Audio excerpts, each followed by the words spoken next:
think these are some of the things that you have to do with your friends, and one of them is to be a safe object for them. And I know that in Ukraine sometimes we're not very trusting. I think that might be a characteristic I've noticed here, and that people don't trust. I'm not sure exactly where that comes from. It's probably cultural.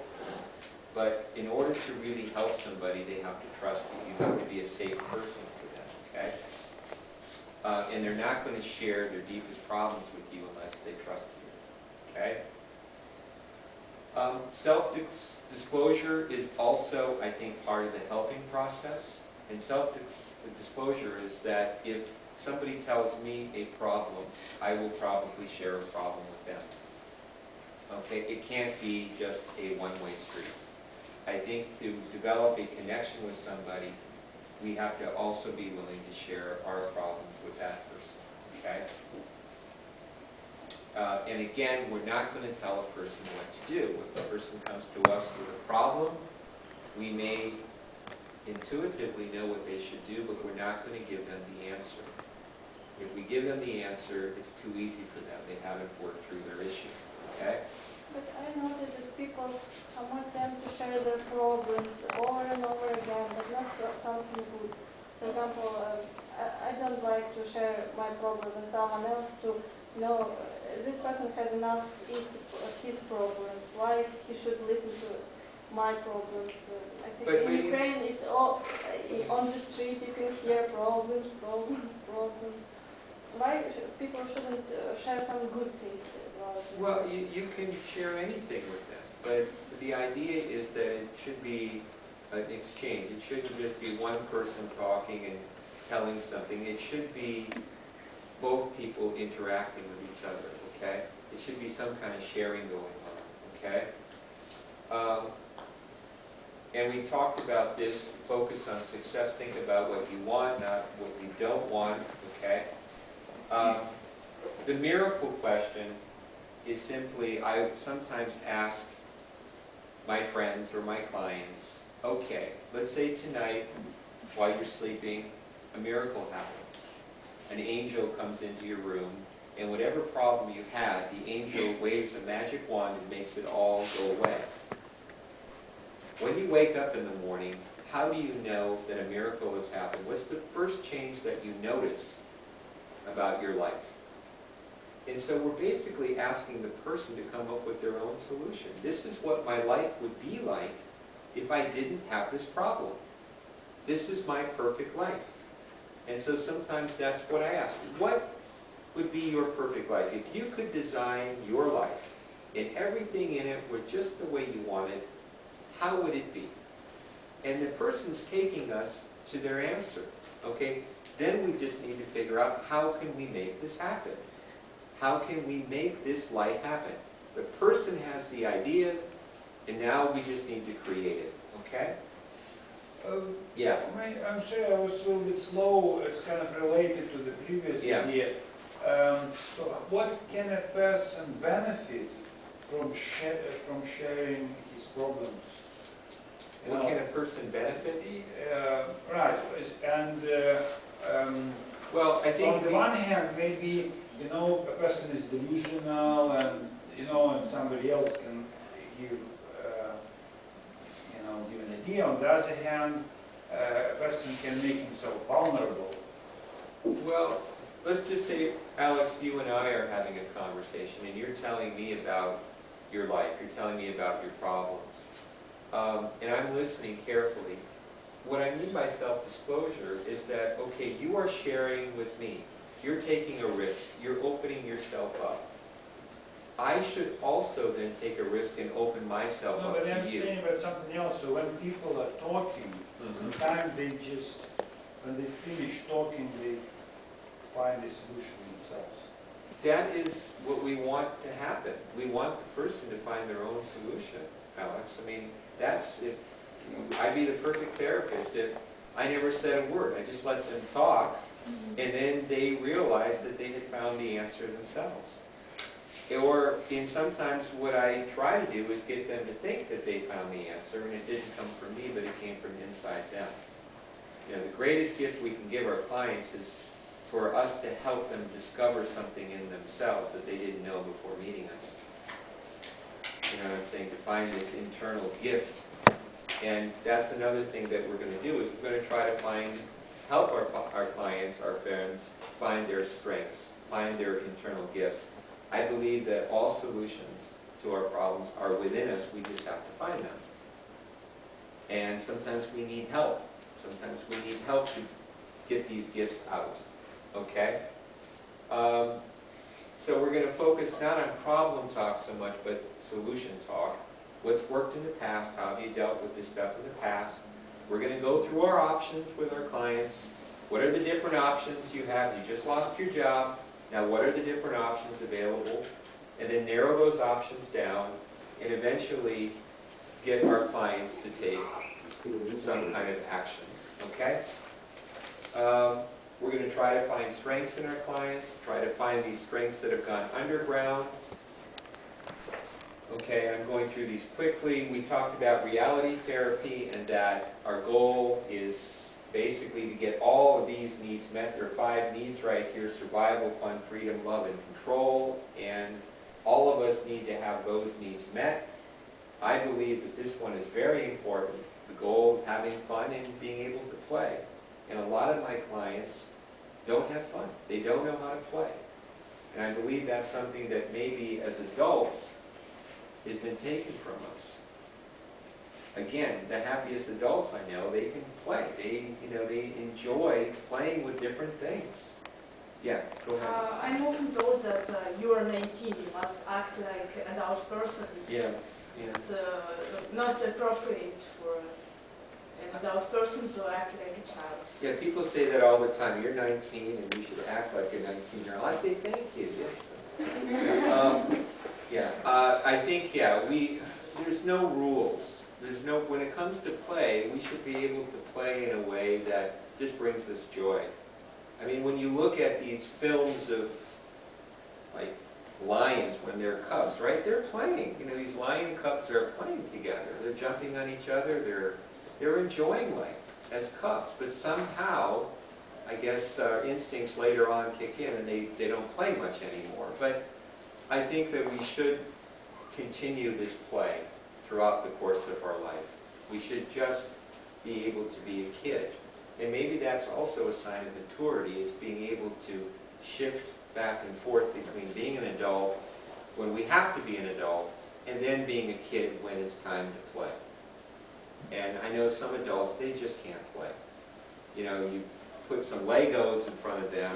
What are those? I haven't seen those. If somebody gave me a stack of Legos, I would have a great time. I mean, you know, I'd rather play with Legos than go to a nightclub any day. I mean, sorry to say it. You know what I'm saying? We can't forget to learn to play and just to have a good time.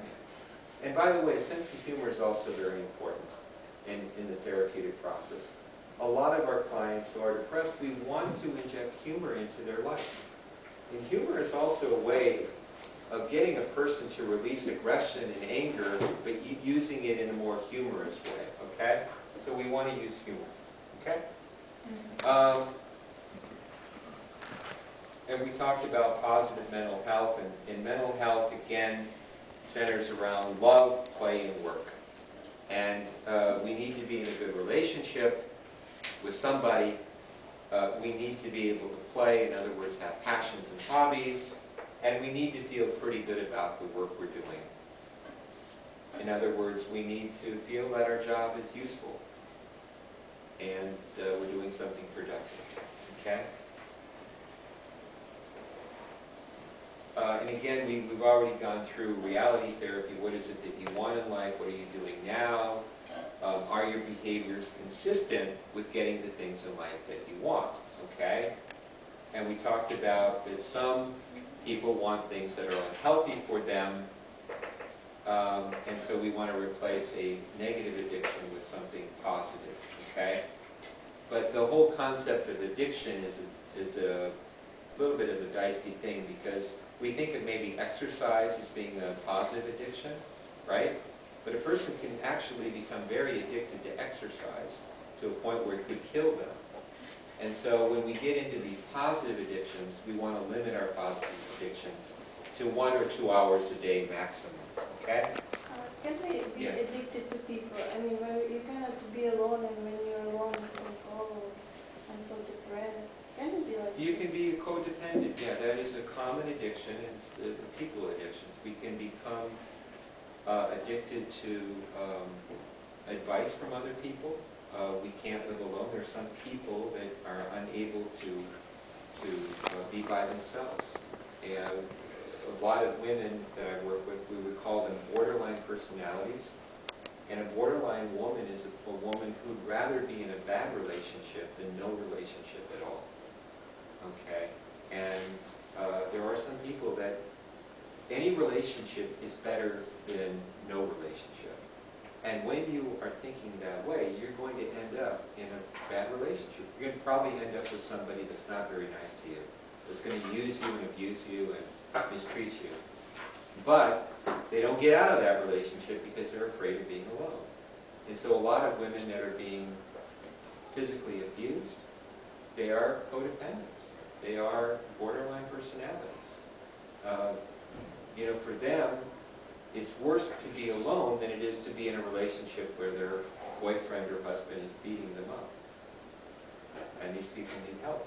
They should get out of that relationship, but it's very difficult for them. Okay?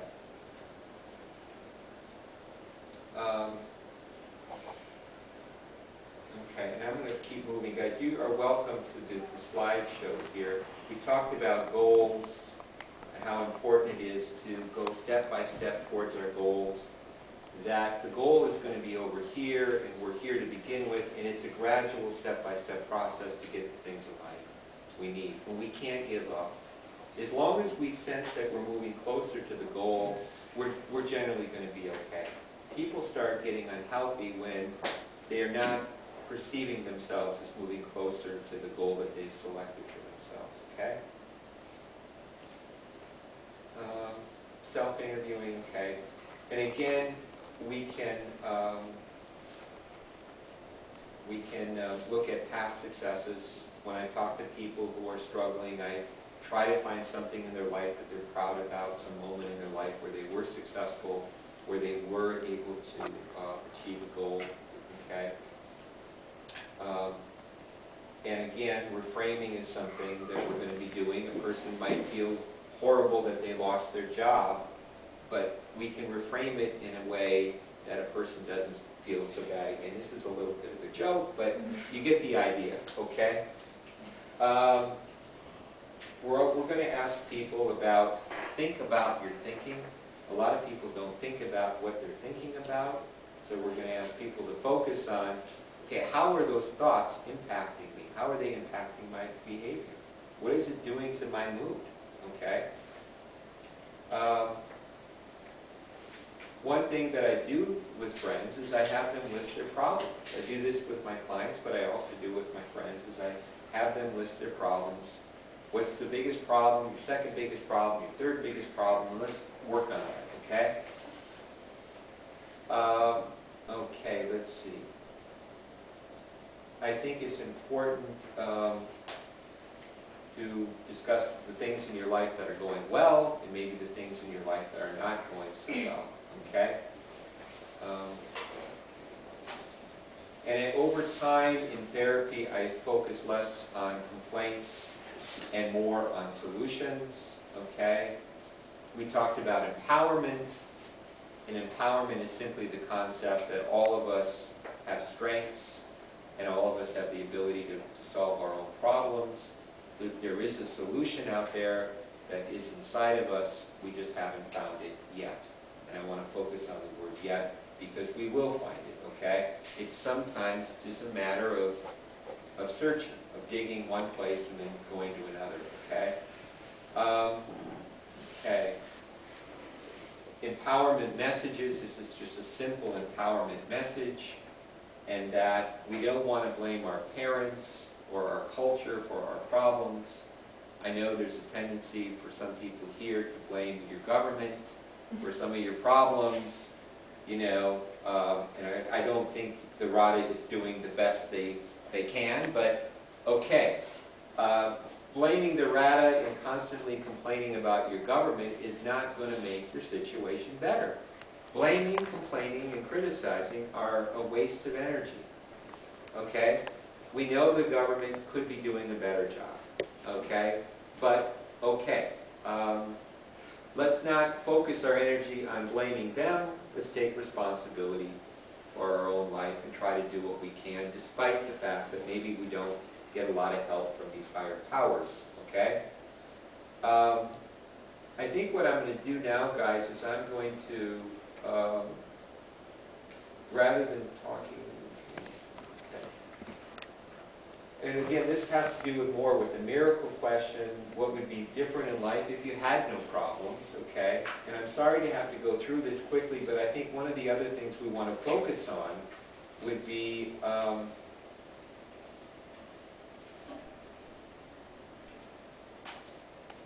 wishes. I ask my clients a lot what they wish for in life. Okay, what are your 3 wishes? With children, I might end up talking about the movie Castaway with Tom Hanks. If you are on an island and you had 3 things on that island with you, what would they be?